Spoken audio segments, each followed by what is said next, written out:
नमस्कार मित्रों, स्वागत करता हूं मैं आपका वापस से एक बहुत इंपॉर्टेंट एडिटोरियल वीडियो में। आज हम बात करने वाले हैं एडिटोरियल डिस्कशन की, एडिटोरियल एनालिसिस की, एडिटोरियल डिस्कशन की। जो आज हम कुछ आर्टिकल्स को डिस्कस करने वाले हैं। जैसे पहला आर्टिकल होगा आपका क्लाइमेट चेंज से संबंधित, दूसरा आर्टिकल होगा आपका बॉर्डर बॉर्डर इश्यूज से संबंधित। हम शुरू करते हैं आज के एडिटोरियल एनालिसिस को। पहला आर्टिकल है क्लाइमेट चेंज से संबंधित। आप जीएस पेपर 3 के एनवायरनमेंट के टॉपिक से आर्टिकल क्रिएट कर सकते हो। इसमें हमसे बात करने वाले हैं कि आर्टिफिशियल इंटेलिजेंस जो है वो क्लाइमेट चेंज को बचा सकता है। देखो समझो, ये आर्टिकल सबसे पहले क्या कहता है। आर्टिफिशियल इंटेलिजेंस के बारे में आर्टिकल सबसे पहले हमको बताता है कि आर्टिफिशियल इंटेलिजेंस कैसे दुनिया में बढ़ते जा रही है और आर्टिफिशियल इंटेलिजेंस जो है वो क्लाइमेट चेंज को कैसे इफ़ेक्ट कर सकती है। तो देखो, आर्टिफिशियल इंटेलिजेंस को क्लाइमेट चेंज से रोक सकता है। आज सबसे पहले कहते हैं आर्टिफिशियल इंटेलिजेंस मतलब क्या होता है। आर्टिफिशियल इंटेलिजेंस वही होता है जो अपने आप लोग आर्टिफिशियली काम करे, कृत्रिम रूप से काम करे। और इसको नॉर्थ अमेरिका मतलब अमेरिका में सबसे पहले लाया गया था। फिर आर्टिकल ऑथर कुछ डेटा शेयर करते हैं, वो आपको एडिटोरियल नंबर दे दूँगा कि कहाँ बना था, वो सब ऑथर शेयर करते हैं। फिर ऑथर कहते हैं कि क्या ये हमारे क्लाइमेट चेंज कंडीशन को कर सकता है। हाँ, बिल्कुल कर सकता है। जैसे कि आप देखोगे, वो बता सकता है आपको कि क्या बोलते हैं वेदर प्रोडिक्ट करने में, क्लाइमेट को प्रेडिक्ट करने में आपको बता सकता है कि क्लाइमेट कैसा रहेगा। एंड अदर थिंग्स वो आपको बता सकता है। एंड वो आपको क्लाइमेट चेंज के रिस्क से बता सकता है कि डिज़ास्टर आएगा तो हम उस हिसाब से बच सकते हैं। तो कई सारे ऑथर इस आर्टिकल में कहते हैं। तो अब ये बात की कि आर्टिफिशियल इंटेलिजेंस क्या मदद कर सकता है, तो बिल्कुल रोक सकता है उसे। आर्टिफिशियल इंटेलिजेंस क्लाइमेट चेंज को ज़रूर रोक सकता है। एक नई चीज़ आपको देखने मिल गई। बस यही हमको आपको बताना था इस एडिटोरियल से। बढ़ते हैं अगले एडिटोरियल की तरफ। अगला एडिटोरियल है वेटलैंड से संबंधित। लिखा इसको भूपेंद्र यादव ने, जो कि मिनिस्टर है हमारे, एनवायरनमेंट मिनिस्टर है हमारे। ये कहता है वेटलैंड्स के बारे में। वेटलैंड्स जैसे आपको पता हो कि इंडिया में आजकल वेटलैंड्स बहुत फेमस। दो वेटलैंड्स की भी नई साइट्स बनी। वेटलैंड्स मतलब वो दलदल जैसे एरिया, नई रामसर वेटलैंड्स बनी। अगर आपको पता हो तो 2 फरवरी को वर्ल्ड वेटलैंड्स डे मनाया गया था। सर पहले बता दिया होता तो व्हाट्सएप पे स्टेटस लगाने में काम आ जाता, लेकिन एडिटोरियल ने तो आज ही बताया है तो हम क्या कर सकते हैं। तो आज हम बात करने वाले हैं वेटलैंड्स कंजर्वेशन के बारे में। वेटलैंड कंजर्वेशन के बारे में जो एडिटोरियल आया है, इसमें सबसे पहले कहता है कि अगर वेटलैंड्स नहीं रहेंगे तो क्या नुकसान होगा। हम सब फॉरेस्ट की अहमियत तो जानते हैं, हम सब फॉरेस्ट के बारे में तो ज़रूर जानते हैं, but we don't know about हम सब फॉरेस्ट के बारे में तो ज़रूर जानते हैं, पर हम वेटलैंड्स के बारे में नहीं जानते हैं। वेटलैंड्स का इम्पोर्टेंट क्या है। देखो, वेटलैंड्स का इम्पोर्टेंट बहुत ज़्यादा है। आप तो जानते हो, आप यूपीएससी एस्पिरेंट्स हो, पर जनता इससे नहीं जानती है। आप समझो, आप इसको जनता तक फैलाओ। जैसे आप सब जानते हो कि वेटलैंड्स माइग्रेटरी बर्ड्स को लेकर बहुत इंपॉर्टेंट हो जाते हैं, क्योंकि वेटलैंड्स में ही माइग्रेटरी बर्ड्स आते हैं और उसके साथ वो क्लाइमेट चेंज के रिस्क को भी कम कर देता है, अगर आपको पता हो तो वेटलैंड्स जो हैं वो जो धरती पे कम होते जा रहे हैं। और साथ में साथ जो रामसर कन्वेंशन भी 2 फरवरी को हुआ था, इसीलिए जो वेटलैंड्स वर्ल्ड डे है मनाया जाता है।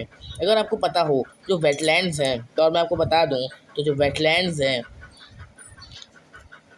वेटलैंड्स ये भारत में बहुत ही जल्दी तरीके से विलुप्त होते जा रहे हैं। इसलिए आपको पता हो हमारे इंडिया में लगभग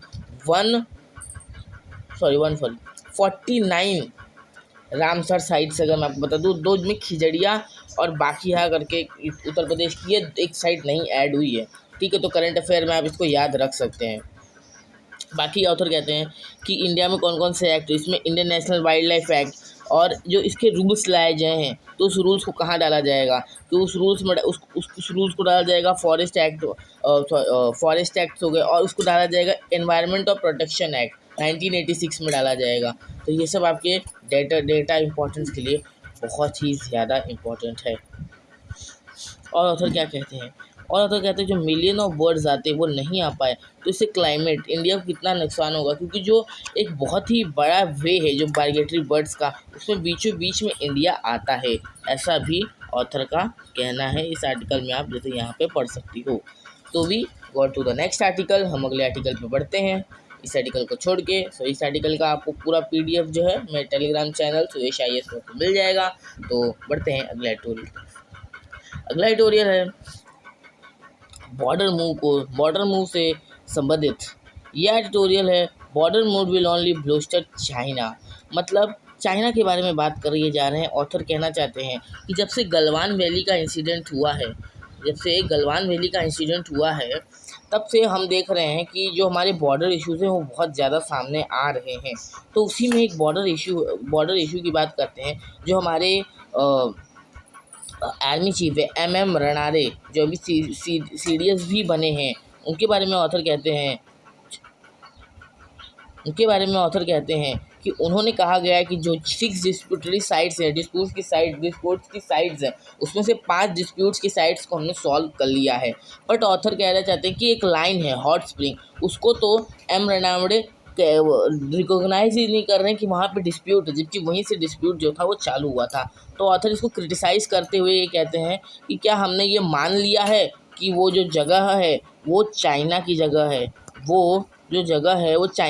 है, वो जगह हमारी नहीं है। क्या हमने मान लिया है कि चाइना ही वहाँ पे चाइना की टेरिटरी, वो हमारी टेरिटरी नहीं है। और ऐसे जो आपको पता हो कि मोदी जी ने एक बयान दिया था कि चाइना ने हमारी सीमाओं पर नहीं आई है, तो क्या वो भी एक बयान जो है वो चाइना को एक वो नहीं मिल सकता कि हमने तो अभी तक आपकी सेना में आई नहीं, मतलब जहाँ है वो उनकी टेरिटरी हो गई। आप समझ पा रहे हैं ना, तो कितने ये जियो पॉलिटिकली कितने नुकसानदायक हैं। बट ऐसा कोई क्रिटिसाइज आंसर्स में तो करने नहीं मिलेगा, बट आपको मैं एक व्यू बताने के लिए, क्योंकि ऐसे आंसर्स में क्रिटिसाइज करने आपको नहीं मिलेगा। ऐसे प्रश्न UPSC नहीं पूछती है, वो मैक्सिमम अप्रिशिएट करने को पूछती है। अगला आर्टिकल है क्रिप्टो करेंसी से संबंधित। क्रिप्टो करेंसी की बात हो, जैसे आपको पता है बजट में भी 30% टैक्स जो है वो क्रिप्टो करेंसीज पे लगेगा, ठीक है, और 1% TDS लगेगा। मतलब TDS क्या होता है, देखो TDS होता है एक्स्ट्रा टैक्स, जो अगर इनकम आप छुपा रहे हो तो वो जो जैसे देखो मैं सुरेश IAS में काम करता हूँ, ठीक है, तो सुरेश IAS मुझे 10,000 सैलरी देता है, ठीक है, तो जो 10,000 सैलरी मिलती है तो उसमें से मैं मंथली आप ईयरली निकाल लो, ईयरली होगा 1,20,000, ठीक है। तो 1,20,000 में जो इसमें तो इनकम टैक्स नहीं लगता, मान लो 50,000 इनकम है, तो उस पर जो इनकम टैक्स लगेगा, तो उसमें पहले से कंपनी सरकार को TDS दे देती है। TDS तो वही का TDS जो है वो कौन काटेगा, ऐसा ऑथर कह रहे हैं, अभी तक ये नहीं पता है। तो ऑथर जो कहते हैं कि बिटकॉइन पे, crypto currency by the way क्या होती है मैंने ओल्ड वीडियोस में बता के रख दिया है, ठीक है। क्रिप्टो करेंसी पे ही नहीं, यहाँ पे डिजिटल वर्चुअल एसेट्स की बात की गई है, मतलब नॉन फंजिबल टोकन भी इसमें आते हैं। जो रुपये RBI करता है वो तो है ही अलग, जो RBI प्रिंट करता है वो तो है, वो करेंसी अलग हो गई, लेकिन जो नॉन फंजिबल टोकन है उसके अलावा हम जैसे क्रिप्टो करेंसी हो गया, कोई टोकन हो गया, तो उस पर 30% टैक्स लगेगा, और चाहे घाटा हो या फ़ायदा हो तभी भी 30% टैक्स लगेगा, और 1% TDS लगेगा।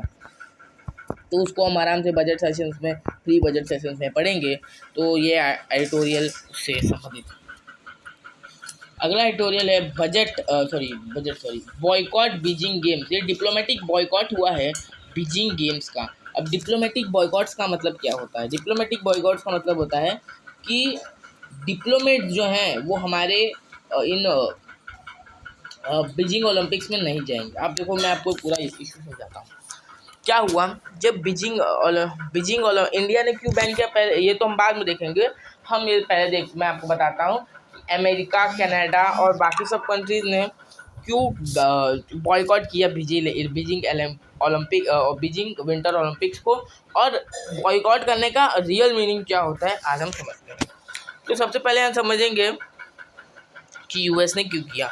तो यूएस के सबसे पहले करने का कारण ये था कि जो माइनॉरिटीज़ जिंगजियांग प्रांत में जो जिंगजियांग मुस्लिम्स के साथ जो कर रहे हैं, उनको री एजुकेशन कैंप में डाला जा रहा है, तो ये जो है वो बुरी बात है। इसीलिए अमेरिका ने जो था वो बीजिंग ओलंपिक से डिप्लोमेटिक बॉयकॉट किया था। अभी आपको डिप्लोमेटिक बॉयकॉट में समझाता हूँ क्या होता है।